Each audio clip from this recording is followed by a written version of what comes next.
Meus queridos alunos, sejam muito bem-vindos a mais uma aula desse nosso curso de Direito Previdenciário. Antes de começarmos diretamente na aula, deixa eu me apresentar para quem está chegando aqui agora. Eu sou a Vanessa Santa Rosa, eu sou advogada, eu sou especialista em Direito Previdenciário. Eu já atuo nessa área do Direito Previdenciário há alguns anos. Antes de ser advogada, eu fui servidora pública do Estado de São Paulo por 10 anos. E decidi sair da carreira de servidor público para vir advogar. E aqui, nesse canal, eu venho compartilhar com vocês conteúdos de direito previdenciário de forma simplificada para que todos entendam os seus direitos. Um ponto que eu gosto sempre de reforçar em todas as minhas aulas aqui é qual é o objetivo desse curso. Bom, o objetivo, acho que eu já disse, que é desmistificar o direito previdenciário, é passar conteúdo de forma fácil, de forma simplificada, para todas as pessoas que tenham dúvidas, que queiram aprender um pouco mais sobre o direito previdenciário. E isso pode ser entendido como estudantes de direito, pessoas que não têm nenhuma relação com direito, para advogados em começo de carreira ou não, enfim. Realmente é um curso bem democrático que é para todos mesmo.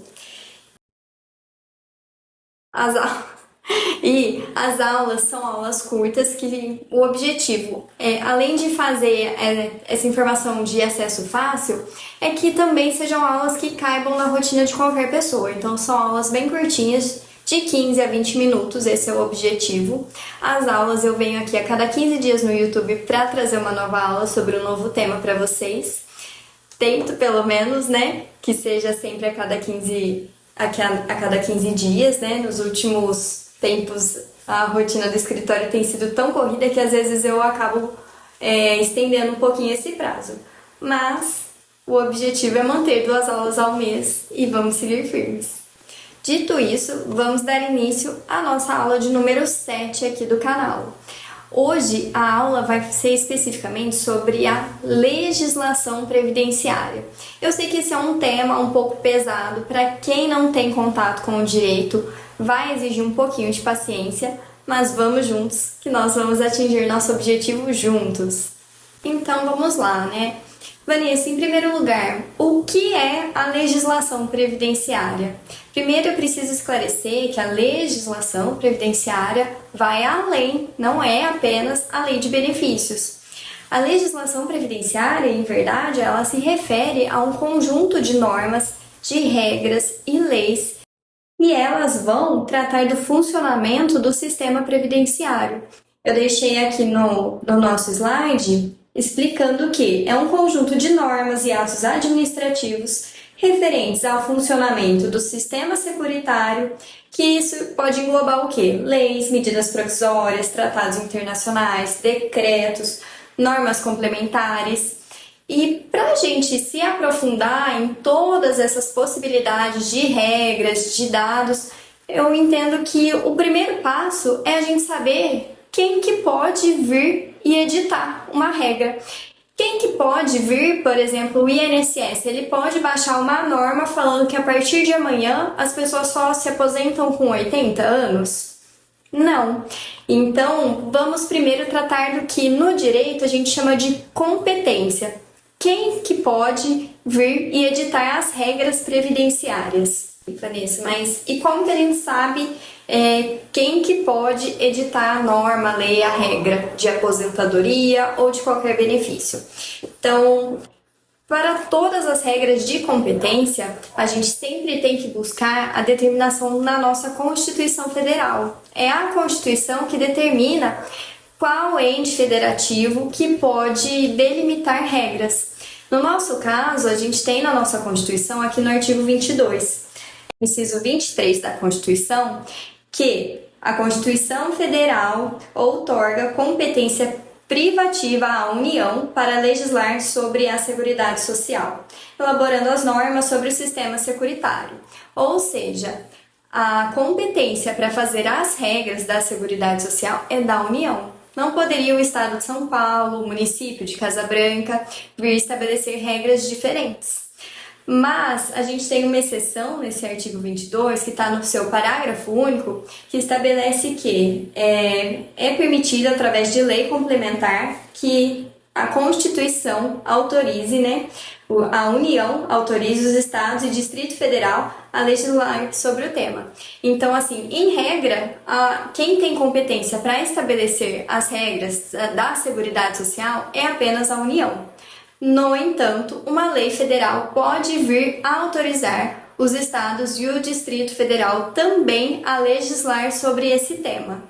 Aqui, já especificamente sobre a Previdência Social, a gente tem que a competência ela já não é privativa da União, ela é concorrente da União com os estados. Isso a gente tira do artigo 24, inciso 22 da nossa Constituição, que traz que a competência legislativa da Previdência Social, ela é concorrente. Ok, Vanessa, me perdi. Qual é essa diferença entre competência privativa e competência concorrente? Bom, para quem não é do direito, nunca viu isso, basicamente a competência concorrente vai trazer para a União a responsabilidade de estabelecer regras gerais sobre esse tema. Vanessa, mas então o Estado de São Paulo, o Estado do Paraná pode vir estabelecer regras de aposentadoria no INSS? Não, porque o INSS é uma autarquia federal, ele vai obedecer às regras federais. Então, as regras gerais são estabelecidas pela União e o INSS, por ser uma autarquia federal, ele vai obedecer a essas regras. Então, dito isso, estabelecida essa competência, vamos voltar aqui ao conceito e vamos estudar as formas de legislação, começando pelas leis. Nós temos, começando pela lei, que a lei é uma fonte primária do direito previdenciário. Ela tem aval da Constituição, ela é quem vai criar os direitos e as obrigações. E a lei, ela pode ser, segundo o nosso ordenamento jurídico, nós temos leis complementares, leis ordinárias, leis delegadas, e cada uma delas vai ter uma função específica. Que eu não tenho o objetivo de esgotar esse tema sobre a forma de provimento das legislações e quando que cabe cada uma delas, porque é um tema constitucional, mas eu preciso passar por esse caminho para explicar para vocês como funciona também a divisão do sistema previdenciário de regras. Então vamos falar primeiro sobre a lei ordinária. Então, em relação às leis ordinárias, eu deixei aqui no nosso slide que são aquelas que, para serem aprovadas, necessitam do quórum da maioria simples de votos dos membros presentes na Casa Legislativa no dia da votação. Além dessa diferença na forma de provimento, a gente precisa lembrar também que as leis ordinárias elas não têm reserva de matéria. Ordinário nada mais é do que comum. Então, são as legislações comuns. Aquilo que não tem previsão específica de provimento vai servir à lei ordinária. Com relação à lei complementar, ela já tem uma forma de provimento diferente. Ela exige para ser aprovada um quórum privilegiado. Ela vai exigir a aprovação pela maioria absoluta dos membros da casa. E a maioria absoluta dos membros da casa e não os que estão na casa no dia. E isso é o que diz respeito ao aspecto formal da lei complementar, de como ela é feita. Já com relação ao aspecto material, que são os assuntos que essa lei pode tratar, ela já tem uma regra diferenciada. A Constituição trouxe que algumas matérias devem ser dispostas por lei complementar. Essa é outra diferença. Com relação às leis delegadas, o próprio nome dela já meio que explica o que é uma lei delegada. Bom, a gente sabe que a competência, a autorização, o órgão que cria as leis é o Poder Legislativo. Mas existem alguns casos em que o Poder Legislativo autoriza o Poder Executivo a criar uma lei. Então, é uma delegação do Poder Legislativo ao Executivo. E é claro, não são todos os temas que podem ser abrangidos por lei delegada. Por exemplo, matérias que exigem a regulamentação por lei complementar não podem ser objeto de lei delegada. Nós temos as legislações e nós temos a figura da medida provisória. O que é a medida provisória? A medida provisória é um ato do Poder Executivo, do Presidente da República, que tem força de lei. E não são todos os assuntos que podem ser tratados também por medida provisória. A exemplo, os assuntos que devem ser abordados por lei complementar não podem ser tratados por medida provisória. A medida provisória vai ser apresentada ao Congresso Federal. A medida provisória, ela tem validade de 60 dias e ela pode ser prorrogada por mais 60 dias também. Ela produz seus efeitos enquanto ela está em vigor. E essa medida provisória, ela vai ser apreciada pelo Congresso Nacional. Se o Congresso, ao fazer essa avaliação dessa medida, ele não aprovar a medida provisória, ele no documento que não a aprovou, ele vai estipular como ficará os efeitos dessa medida provisória. Se no documento eles não estipularem especificamente como vai ficar, então entende-se que dentro do período em que ela entrou em vigor até o momento em que ela perdeu, ela não teve essa aprovação no Congresso, essa eficácia teve valor. Os 60 dias tem a sua prorrogação por mais 60 dias e nesse interim não tenha dado tempo de o Congresso Nacional avaliar, considerar se eles concordavam com ela ou não. Nesse caso, a gente diz no direito que a medida provisória ela caducou e nesse caso entende-se que ela produziu efeitos enquanto ela esteve vigente. Pode acontecer também do Congresso aceitar, aprovar uma parte dessa medida provisória ou fazer a aprovação com a mudança de partes do texto. Nós tivemos um exemplo disso recentemente, que foi a MP 871, que nós chamamos no direito previdenciário de mini reforma. Quando da análise, o Congresso aprovou, mas com modificações no texto. E nós passamos a ter em vigor a Lei número 13.846 de 2019, que trouxe boa parte do texto da MP, porém com algumas alterações. Esgotado aqui o tema da medida provisória, vamos para o próximo, que é tratados internacionais. Tratados internacionais podem determinar regras de direito previdenciário no Brasil? Podem sim. Deixei aqui no nosso slide que o tratado internacional é um acordo celebrado entre o Brasil e outro país pelo Presidente da República com a aprovação do Congresso Nacional, por meio da expedição de um decreto legislativo. Sobre esse assunto, nós temos disposto no artigo 85-A da Lei 8.212 de 91 que os tratados, convenções e outros acordos internacionais de que o Estado estrangeiro ou organismo internacional e o Brasil sejam partes e que versem sobre matéria previdenciária serão interpretados como lei especial. Sobre esse tema, se nós temos aqui no Brasil, a exemplo, um tratado internacional entre Brasil e Espanha e há um conflito de normas entre a legislação interna nossa e esse tratado internacional com o país Espanha, prevalecerá esse tratado, porque a lei especial ela se aplica em detrimento à lei ordinária. Todas essas formas de legislação que nós estudamos são tidas como legislação de fonte primária, né? Do direito previdenciário. Agora nós vamos tratar sobre os decretos. Já os decretos, eles não são tidos como fontes primárias, eles são tidos como fontes secundárias de direito previdenciário. Os decretos, eles não podem criar direitos e obrigações, por exemplo, e bem, os decretos, eles foram feitos para regulamentar as leis, mas eles não podem ir além do comando legal. Eles não podem ir além do que está disposto na lei. E nós temos também as normas complementares. Normas complementares, elas são expedidas por autoridades administrativas. Por exemplo, nós temos uma portaria que sai todos os anos trazendo o índice de reajuste dos benefícios previdenciários. Outro exemplo que temos é a IN 77 do INSS, que traz orientações internas administrativas do INSS para seus servidores. Esses são exemplos de normas complementares. E só para fechar esse assunto das normas complementares, vamos fazer a leitura aqui do slide, né?